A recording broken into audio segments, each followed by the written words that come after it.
उत्तराखंड में माकोप रैनसमवेयर से हुआ था साइबर हमला, कब्जाया डाटा नहीं मिल पाया वापस। विकासनगर में बड़ा हादसा, 2 ट्रकों की आमने सामने भिड़ंत, 3 लोग घायल। पानी के संकट ने रुलाया, बिजली की कटौती ने सताया, हल्द्वानी शहर में 2.5 लाख की आबादी जल को तरसी। करण माहरा ने सीएम धामी पर लगाया बड़ा आरोप, कहा धर्म के नाम पर करते हैं राजनीति। डिप्टी रेंजर ने अपनी जीप लगाकर रोकी बदमाशों की बोलेरो, 3 तस्कर दबोचे। नमस्कार, आप देख रहे हैं उत्तराखंड टाइम और मैं हूं आपके साथ समृति खजूरिया। नजर डालेंगे आज की मुख्य खबरों पर।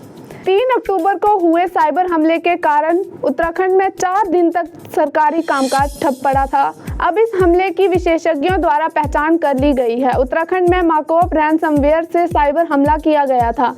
इसकी साइबर क्राइम की दुनिया में पहली बार साल 2020 में पहचान हुई थी। उत्तराखंड में हमले से पहले भारत में air India, Indigo airlines, AIIMS Delhi समेत देशों में कई स्थानों पर रैनसमवेयर के हमले हो चुके हैं। हालांकि उत्तराखंड में इस रैनसमवेयर को भेजने वाले की पहचान अब तक नहीं हुई है। आपको बता दें कि माकोप रैनसमवेयर सिस्टम में घुसने के बाद पूरी फाइल पर एक लॉक लगा देता है। इसके साथ ही फिरौती के लिए एक नोट भी छोड़ देता है। जैसे ही हम सिस्टम को खोलने की कोशिश करते हैं तो सिस्टम खुलता नहीं है, बल्कि हमारे सामने नोट आता है जो हैकर्स ने छोड़ा होता है।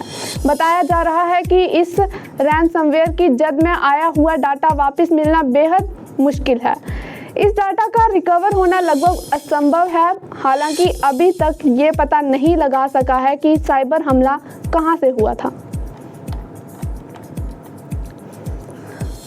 देहरादून के विकासनगर में देर रात बड़ा सड़क हादसा हो गया। बता दें कि दिल्ली यमुनोत्री राष्ट्रीय राजमार्ग पर 2 ट्रक की आपस में भिड़ंत हो गई। टक्कर इतनी जबरदस्त थी कि दोनों ट्रक के परखच्चे उड़ गए। मिली जानकारी के अनुसार विकासनगर हरबटपुर पर आसान पुल के पास दिल्ली यमुनोत्री हाईवे पर 2 ट्रक की जबरदस्त टक्कर हो गई। हादसे में 3 लोग घायल बताए जा रहे हैं। हादसे की सूचना मिलते ही पुलिस की टीम मौके पर पहुंची। पुलिस की टीम ने मौके पर पहुंचकर 3 घायलों को एम्बुलेंस की मदद से अस्पताल पहुंचाया, जहां तीनों का इलाज चल रहा है। बता दें, रात को हुए हादसे के बाद से हाईवे वाहनों की आवाजाही बंद हो गई है, जिसके चलते सुबह से ही मार्गों पर वाहनों की लंबी कतार लगी हुई है। गोलापार नहर को बचाने के लिए सुरक्षात्मक कार्य कराने के कारण मंगलवार को शीशमहल फिल्टर प्लांट बंद रखना पड़ा। इससे शहर की 2.5 लाख आबादी के सामने पेयजल संकट खड़ा हो गया। हालत ये है कि पेयजल संस्थान को पानी के टैंकर भेजने पड़े, मगर वह नाकाम साबित हुए। संकट अभी खत्म नहीं हुआ है। कार्य पूरा होने पर बुधवार शाम को ही पानी सप्लाई चालू होने की उम्मीद है।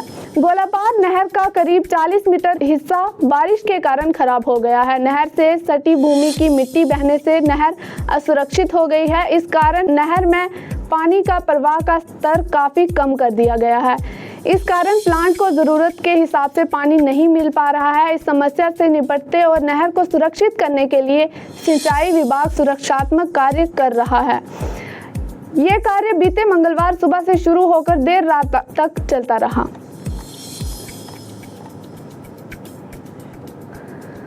उत्तराखंड प्रदेश कांग्रेस कमेटी के अध्यक्ष करण माहरा ने मुख्यमंत्री पुष्कर सिंह धामी पर बड़ा आरोप लगाया है। उन्होंने सीएम धामी पर धर्म के नाम पर राजनीति करने का आरोप लगाते हुए कहा है कि केदारनाथ विधानसभा चुनाव में अपनी हार निश्चित देखते हुए मुख्यमंत्री केदारनाथ दौरे पर आज जिस प्रकार घोषणाओं की झंडी लगा रहे हैं, वह केवल उनकी चुनावी रवड़ियां हैं।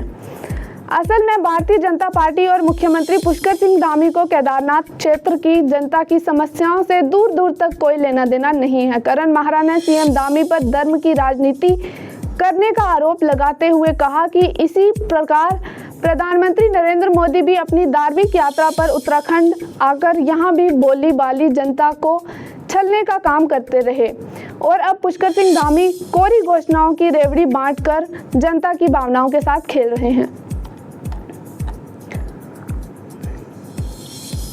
तराई केंद्रीय वन प्रभाग के टांडा जंगल से खैर के गिल्टे ले जा रहे तस्करों और वन कर्मियों के बीच मुठभेड़ हो गई। वन कर्मियों को देखकर भाग रहे तस्करों की बोलेरो के आगे डिप्टी रेंजर ने जीप लगाकर रोक दिया। इससे बोलेरो का आधा हिस्सा क्षतिग्रस्त हो गया और शीशे सिर पर लगने से वाहन चला रहा तस्कर भी घायल हो गया। इस घटना में डिप्टी रेंजर भी चोटित हुए हैं। दोनों तस्करों के खिलाफ केस दर्ज कर उनको कोर्ट में पेश कर न्यायिक हिरासत में जेल भेज दिया गया है। बीते सोमवार की आधी रात में टांडा रेंज में तैनात डिप्टी रेंजर दीवाना सिंह रोतेला की अगुवाई में टीम गश्त पर थी।